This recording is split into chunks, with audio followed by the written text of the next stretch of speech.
Hey Cactus friends, it's Jenny from Cookies Cacti. Did you just see the logo pop up? I subscribed to a video editing software program for a year, so I'm going to play with that a little bit. But anyway, today I wanted to show you how I repot my cactus seedlings. If any of you watched my first video on this channel ever, which was I think a few weeks ago, showing you my Copiapoa seedlings, and I think I said in there just about 1,000,000 times about how I find Copiapoa seedlings to hit a growth spurt, basically sometime between 4 and 5 months old. And it's happening. So this is one of my, I guess this is now maybe 4.5 months, a little bit more than 4.5 months old Copiapoa. Actually behind me is my grow space with all the trays of seedlings, but this one is 84.3 Copiapoa coquimbana KK1388.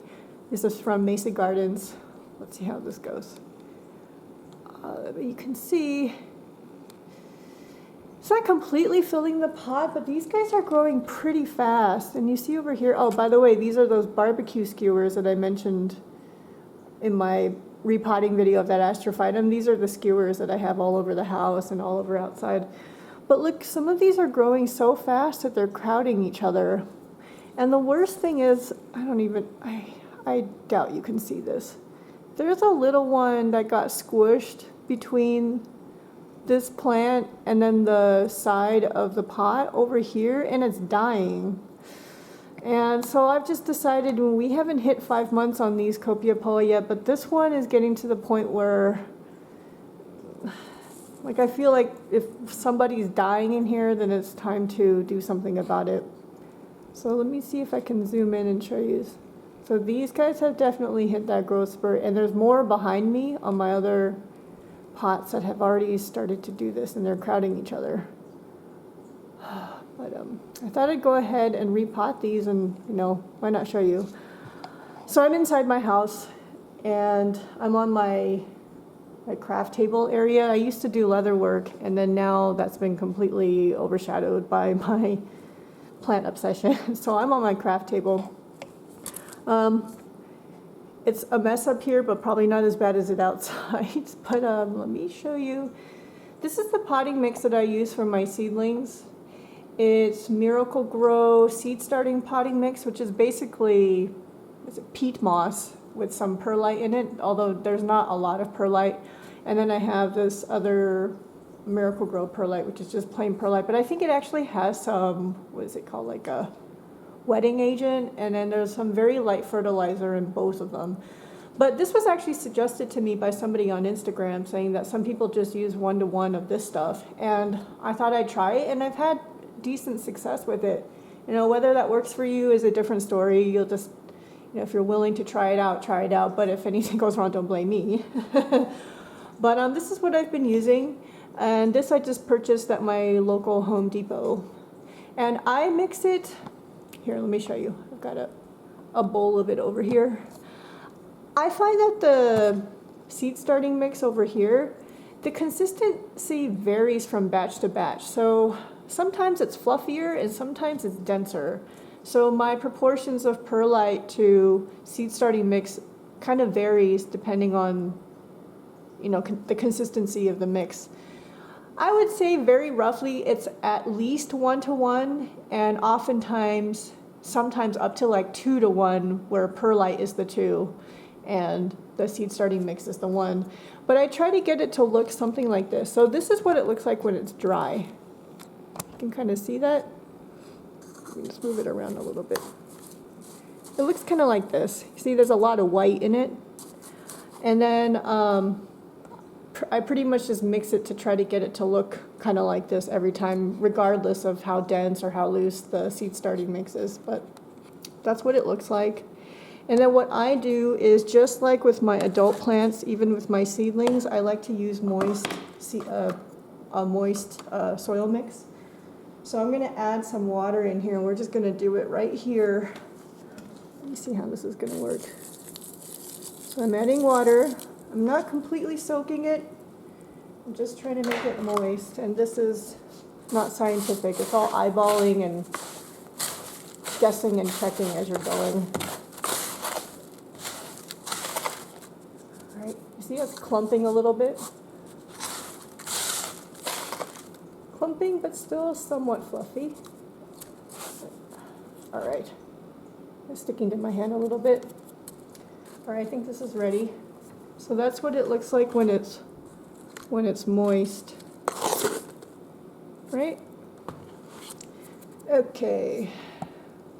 So I've got this tray that I bought from Greenhouse Megastore, and I forgot what brand it is. It might be Garland. It's made in the UK. But these trays are super handy. And I don't have any procedure I tend to follow, but usually you try to get the plants out of the pot. So these were watered just yesterday. And just like the adult plants, when you transplant them, the chances that you damage the roots is pretty much 100%. So I'm using moist soil, and they're already sitting in moist soil right now. Because after I transplant it, I'm not going to water these for maybe not as long as the adults would go out without water, but I usually wait about a week or so before I water them.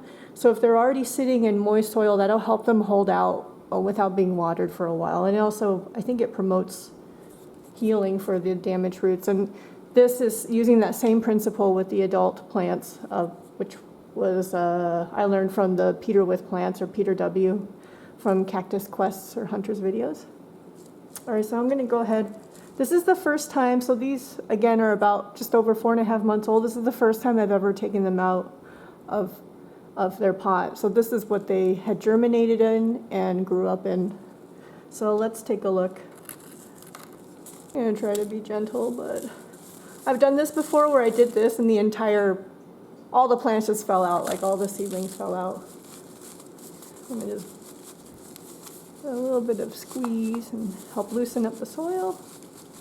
I'm going to go ahead and prepare a couple of pots. So I think these are 3-inch pots that I bought from Greenhouse Megastore. I bought a big case of them, like 450, so they'll never run out, I hope. And then now I'm just going to fill these up with soil here, like this.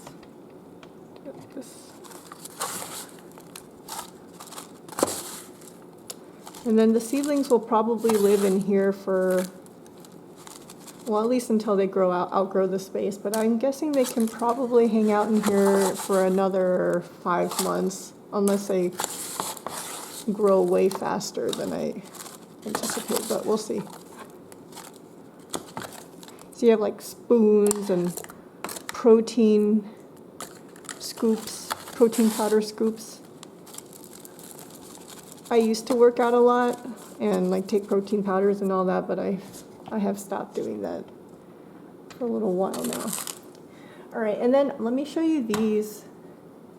These are soil tampers that my dad made for me. He was learning how to do some woodwork, and he bought a lathe, and what a great way for him to practice. So these are both made out of native trees in Arizona. So this is Palo Verde, and this is mesquite. This was the first one that he ever made for me, the soil tamper. Like he even probably used a soldering iron or something and drew that little graphic cactus. Beautiful. This one is the second one that he made. It's made out of mesquite. And both of this wood was just from like trimmed debris from his property. Look how beautiful that mesquite wood is, that grain. And he also drew something on here, if you can see. And he put I think this is an Australian coin on the bottom. So that when I tamp it, the coin can get wet rather than the wood, so it's perfect. So I use the tamper. So I'm going to fill it up roughly up to the lip of of the pot. And I'm going to leave the rest of the space empty. Oh, by the way, I have these scoops everywhere. I think you probably saw it in my repotting video for my astrophytum. I just bought that off of Amazon. Those scoops are really, really handy. All right, so I think these are ready. I'm gonna move the label. I'm gonna move the label into one of them.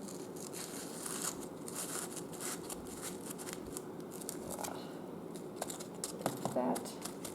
All right, so my plan is I'm thinking about potting the bigger Copiapoa or the bigger seedlings together, and then I'll leave the little ones in another pot. Let's see how that goes. Oh, I also have tweezers lying around, also purchased on Amazon. These little tools really come in handy, and they're not expensive, but they're really worth it.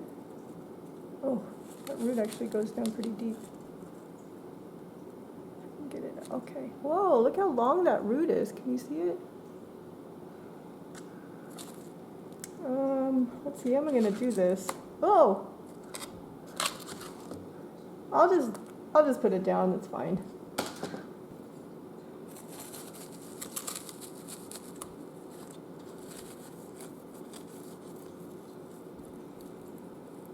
Ow! Inaugural poke. So these were all sown, the seeds were all sown at the same time, and you can just see that some seedlings are tiny, tiny, and some of them are big. No idea why. They're all exactly the same age, grown under the same conditions, but that's just the way it works. Oh, here's the one that died. See if you can see it. I don't know what happened. It's got too squished, maybe. Cookie herself, by the way, is underneath this craft table. I think maybe at the end I'll take the camera off the tripod and we'll go say hello. By the way, if you're wondering, I know I introduced myself at the beginning of the videos pretty quick, but my name is Jenny. Cookie is my cat. Cookie is I'm guessing about 10 years old. When I adopted her, they were guessing she was about 3 years old. I'm sure everyone says this about their cat, but she's the best. She's such a good cat. And she's been having some health issues since last fall or so.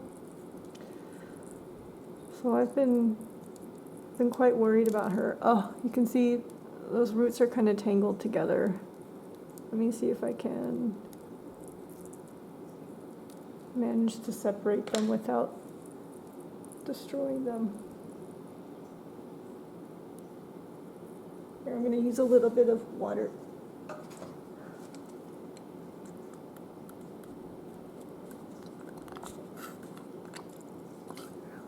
bit of water, see if I can break it up.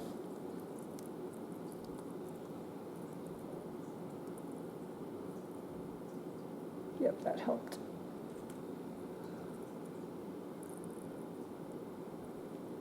So before I moved to Chandler, I've been in Chandler for about 6 years now, coming upon 6 years.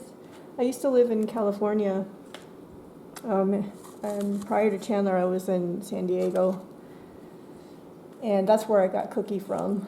I had another cat who unfortunately, he passed away about 4 years ago. And he was the older one, and I had wanted to adopt a second cat to keep him company, and that's where Cookie came in.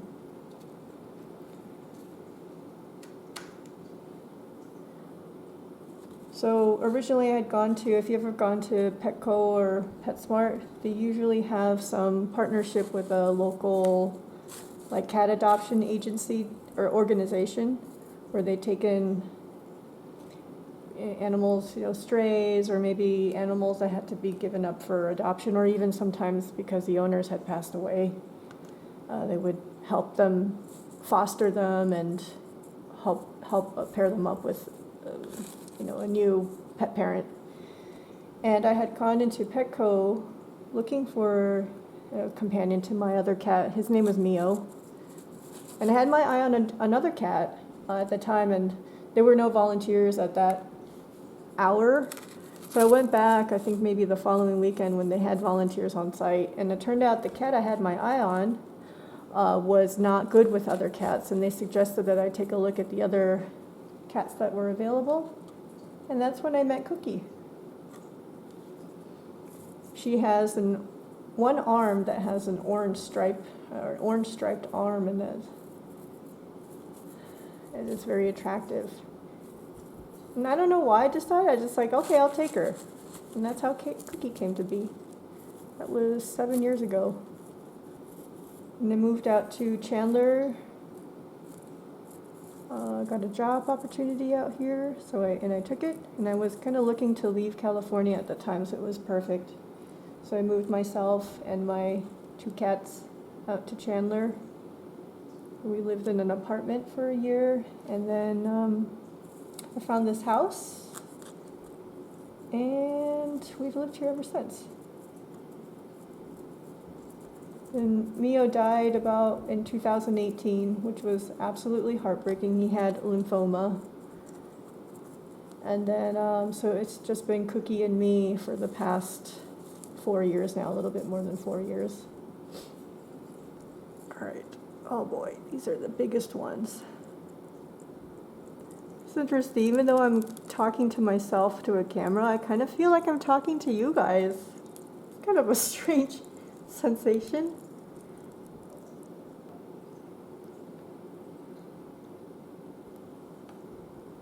It's got some pretty nice roots on them.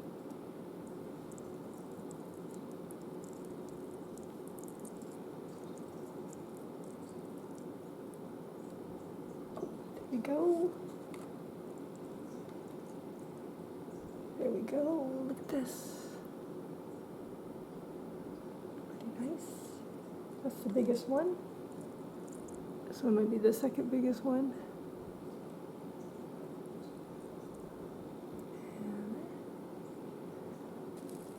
So when I decided to move to Chandler, actually I got the job first, and then and it was located here, and I had never been to Chandler before. So I agreed to the job and to moving sight unseen, but luckily I absolutely love it out here. There's something about the desert and even Chandler as a city itself. I really, really love the city. But I just love the landscape. I like the climate, despite it being really hot. I'm not great with cold and wet. And funnily enough, I grew up in Oregon. But it's not that cold up there, but it's very wet.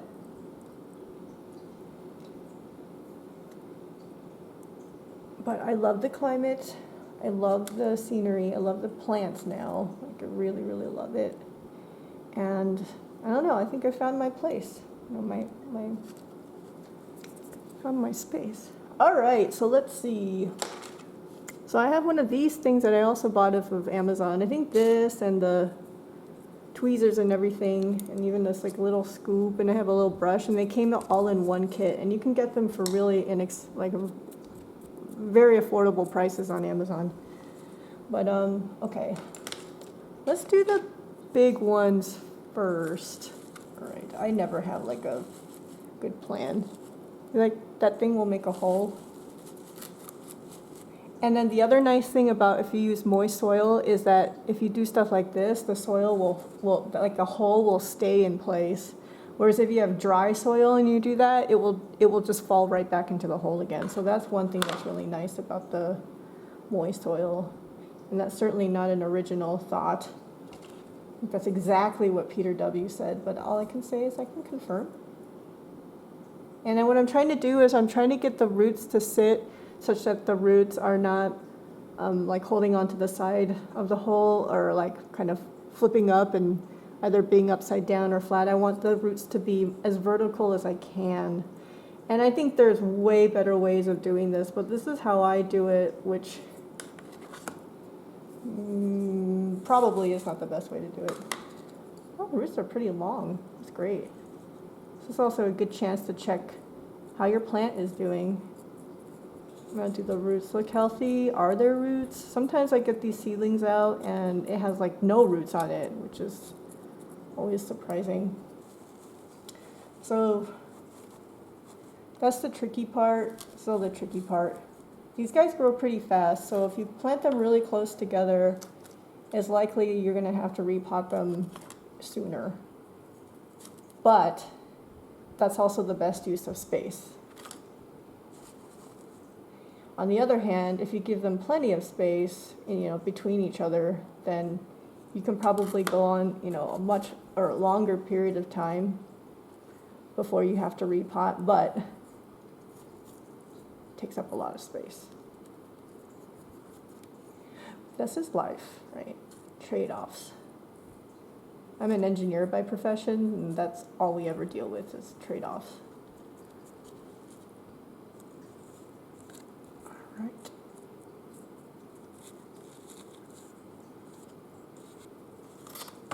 Who's another big one? Here's another bigger one. Ooh, look at those roots. Looks really good. Some people will do it like this too with their tweezers.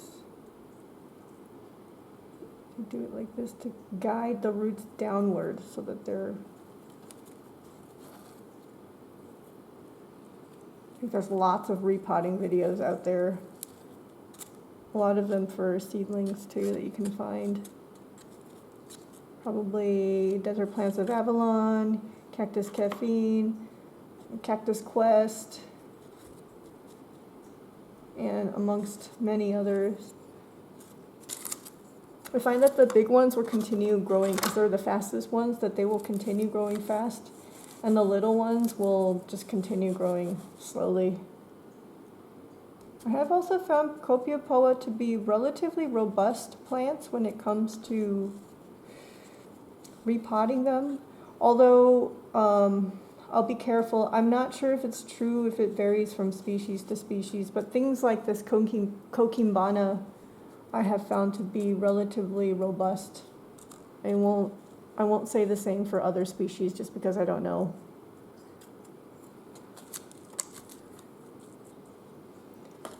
So one of the comments that was left on one of my YouTube videos was actually from my dad. In the beginning, I only had like maybe 10 subscribers, and 3 of them were my family members, which is really funny. But my dad left me a comment asking, how did I get into this hobby? And how I got into it was that I'm one of those pandemic cactus hobby people who found the hobby while being stuck at home, basically. And I may have mentioned it a little bit already, but in July of 2020, I had a little beta fish who died, and I wanted to... She wasn't my first beta fish. I've had other beta fish before, but now that I lived in a house on my own property, I didn't want to just like flush her down the toilet or throw her away. I wanted to bury her in the yard. And what better way than to bury her under a plant? And that's where I was like, I had no plants in the yard at that time except one tree in the front yard. I thought, why not a cactus? So I knew about a place called Arizona Cactus Sales, which now I've mentioned 1 million times. Just kidding. Maybe like at least 20 times. I even did a video doing a little mini tour of them. But anyway, I knew they existed, so I thought I'd go over there. And I like it because if you go to Arizona Cactus Sales, it's like their policy or their practice where as soon as you enter their gate, somebody will approach you and ask you if you need help with something. And that's what happened on that time. So I don't know who it was. I wish I knew who it was who helped me at that time. I went in there knowing zero about cactus and succulents. And I asked the man if I was looking for something that didn't have spines that would be planted in the yard. And he asked, how much sun exposure is it? What side of the house is it on? I told him it's almost full sun, and he recommended the totem pole cactus, and that's how Tom came to be. So I bought the plant along with a couple of aloes, which unfortunately have passed away due to beginner incompetence.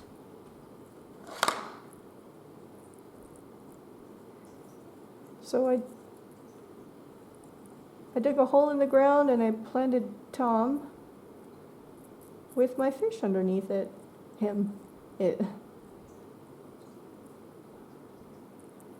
And there he's been ever since. For now 2 years. And I literally knew zero about these plants. And then, I don't know why I was at Home Depot, but I was. And I went to the garden area. Guess what? They have a lot of cactus and succulents. And their prices, these big box stores, which are supplied by huge volume growers, they have very affordable prices. So it was just really easy to buy stuff. So I bought some stuff there, including some house plants. I bought my first desert rose at Home Depot. And it's still alive. It's actually doing really well. I thought it was going to die, though, because it was, like, I learned that I can't use my indoor water to water plants because I have a water softener which adds salt into the system, into the water, and that is really bad for plants. So I learned from that desert rose that it hated indoor water, which taught me a harsh lesson, but it recovered. And then I can't remember what happened after that, like after that Home Depot shopping. Then I probably, because in the beginning I was mostly focused on aloes and agave.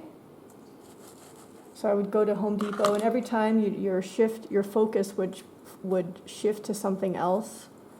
So I had like a bunch of aloe and agave, and then it just kept shifting. I think my very first cactus after Tom was probably a pharaoh cactus, latispinus, which I got from Walmart for probably $9, and that's still alive too. And ever since that, I think it just like blew out of proportion. I don't even know what happened. Then it became going to specialty nurseries around town. Then it went to going to Tucson to check out plants for the Southwest, and B&B and Arid Lands and Box. And then went to online. Online is, well, you get access to like everything. And it just kept growing and growing to the point where now I actually don't buy many plants anymore. I might buy like 1 or 2 here and there, but not often, because I'm out of space. And when I say I'm out of space, it's not like my yard is filled with plants. I'm out of good space, because you can't just put them out into the wide open here. The sun is way too strong. You need shade for most of these plants, so I'm out of shade space. You kind of saw from my other videos that I have a pergola. That pergola is, I need walking space. So it's not completely filled, but it's pretty full. And then I added that little shade space with my mammillaria that are outside of the pergola. But those, I can only put plants that the birds won't bother. So I'm out of space. And then I started to make videos just for fun, which is still just for fun. It allows me to like continue doing the hobby and putting focus on it, I guess, maybe. Now I'm just blabbing. I don't know how, I think that the hobby I'll probably hang on to for a long time, because these plants, they're alive, they're growing, they're changing. So even if I bought 0 plants from now on, I still have the ones that I have now. And I'm hoping some of them will stay with me until, until it's time for me to leave this world. Leave the rest of these. I'm going to reuse this one. I'm going to dump the soil into, I have a bucket over here.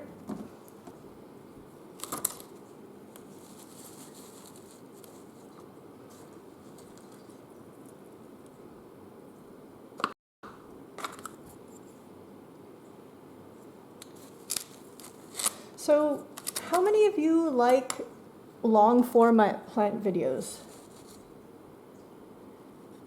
Can you do me a huge favor and leave a comment below? Not for like not for the purposes of like getting my channel promoted or like that. Not in that sense. I'm really curious because I know I actually enjoy very long format plant videos. So I like it when people go to nurseries and stuff and take their time and walk through showing plants and prices. I really like seeing prices of different places. Doesn't matter if it's low or high, I just like to see it. But I don't know about everybody else. Like, what do you all like? Do you like long format videos, or do you like short? Or, like, in my mind, I just think if it's really long and you don't want it to be long, you can just fast forward or play it on, or just basically just fast forward. But if you like long format and it's short, then you don't have a choice. But let me know what you guys think, guys and girls. Do you like long format?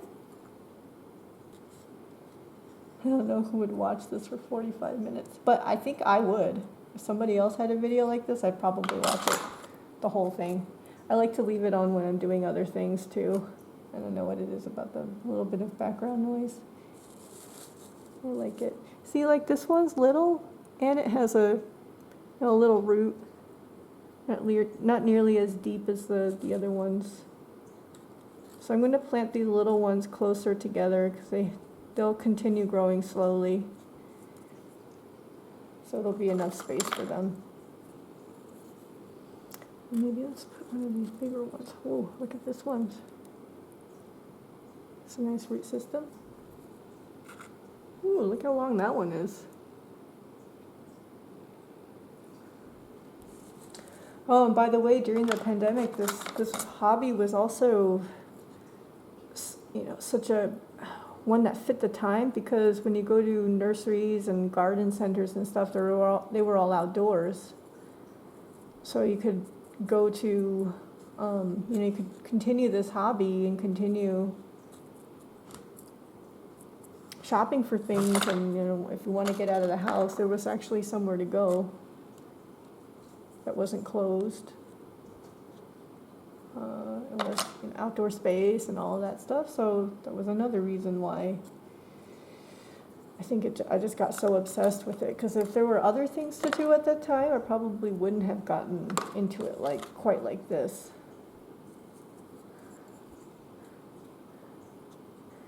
Funny, when I moved here, I was living in an apartment near downtown Chandler, and I had gone outside to walk around to explore downtown Chandler, and it was already nighttime, sun was down, and there's this jack-in-the-box that's still there at the corner of maybe Chandler Boulevard and Arizona Avenue. And I went inside and got a soda with ice, took it back outside and started to head back to my apartment, and all the ice had melted within like a few blocks. And it was at night. It was so hot. Or it is so hot. Oh, gosh. Whoa, look at that. We're down to our last few little ones. This is also giving me a feel for, because I have like 14 pots of Copiapoa seedlings that are of the same age as these guys. Some of them are getting to the point where they also need to be repotted. It's been this recording has been going for 56 minutes, so that's going to be like 20 hours of repotting. Kind of tamp down the fluffy soil next to each plant to kind of help it stand up. Help it stand and support the plant. So it's my usual thing is like when I pick up these pots, I can feel the weight of the pot.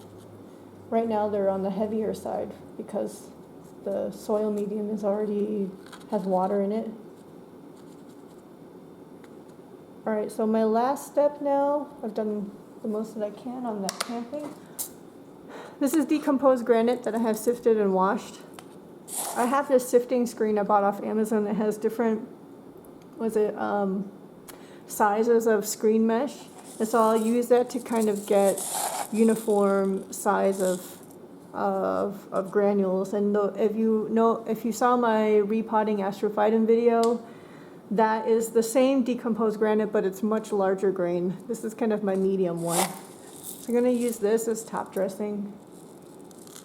It will help hold some moisture in the soil. These seedlings tend to like a bit more moisture, especially when they're young, than adults. This will also help the soil stay in place when I water, and it looks nice. Oh, and it also helps hold the plant upright too. I mean the top dressing. So one trick that I'll use, I know I'm not the only one who does this, and it's not a novel idea by any means, is so I like to pick up the pot and feel the weight of the pot, and that kind of tells me when a plant is ready to be watered. And then the other way you can do it is, if you want a more scientific way to do it, is to weigh the pot itself. So obviously when I pick up the pot, if it's heavy, it means that there's water in it, and once it feels pretty light, especially with this peat-based type of soil, and peat itself is very light, perlite is light too. So when it's dry, it's like air light. Now the decomposed granite's heavier, so it will mess with that feeling of light and heavy, but if you have a scale that you can use to weigh the pots, then you can have a very clear idea of when it's needs water, when it's light. So you can just measure it when it's weigh it when you just watered. Then you know the weight when the pot is saturated with water. And then I'll wait maybe over time when you feel like the pot is light, and normally when you would be watering, because by feel, you can weigh it again and see what the weight of the pot is. Then you'll have a sense of the weight of the pot when it's dry versus when it's been watered. And that will be another way to tell when to water. I think for seedlings, for the most part, you're not wanting them to completely dry out between watering. They're still in the active stages of growing, especially in the summertime. So, go by trial and error, try it, see what works for you, and go from there. Now I'll go in and pick off the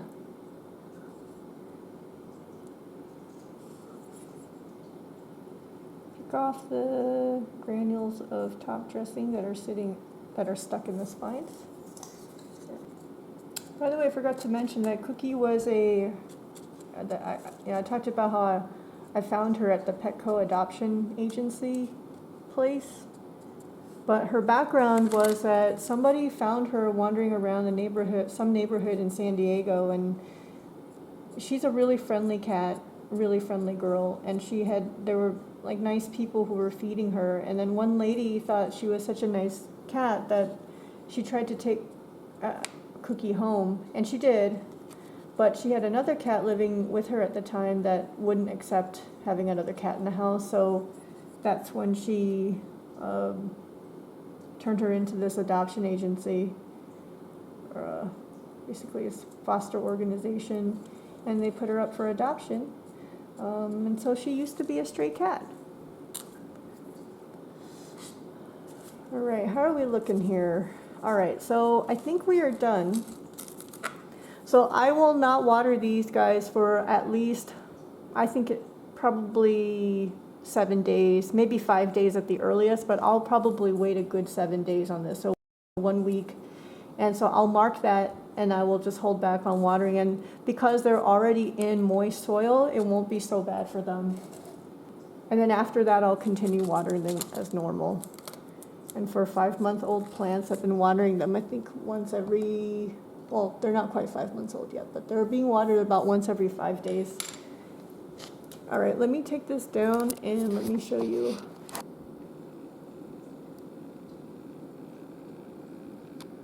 These are the biggest plants, the biggest seedlings. I think the color, it's true to color. See that kind of almost like a light green color of the skin with that spine that has an ombre kind of coloration. Very, very beautiful. And you see how every one of them looks different from each other. Skin color's a little different. The what would you say, almost like tubercles or areoles. The shape of them are different. The spinage is different. The colors of the spine's different. So this is the pot with the biggest plants. Then we've got the next kind of medium-sized plants. Again, every one of them is unique.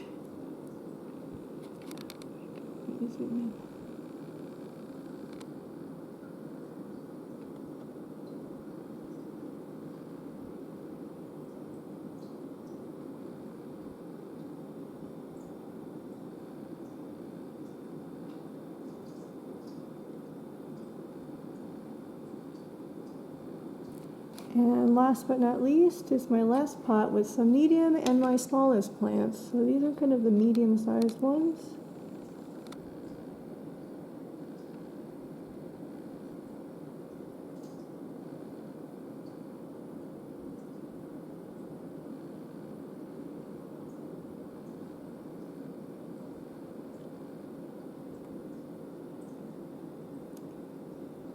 These are the small ones.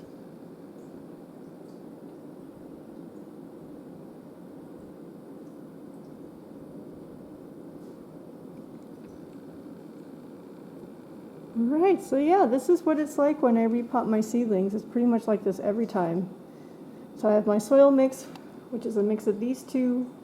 I wet it such that it's moist. Then I start filling pots. Then I get the other plants out of their original pot. I'll make holes in the new soil, stick them in. Make sure they're standing upright. Make sure their roots are vertically straight down as much as I can. And put some top dressing on it, and then that's it. Alright, I don't know how useful of a video this was, but hopefully you enjoyed it, and I will talk to you guys, or all of you, next time. Take care. You know what? I think I promised I would show you Cookie, and I forgot to do that. Here's Cookie.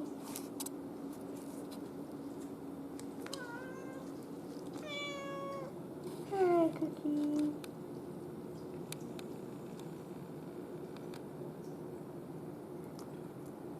I hope life has been good with me. There's that striped orange arm I mentioned.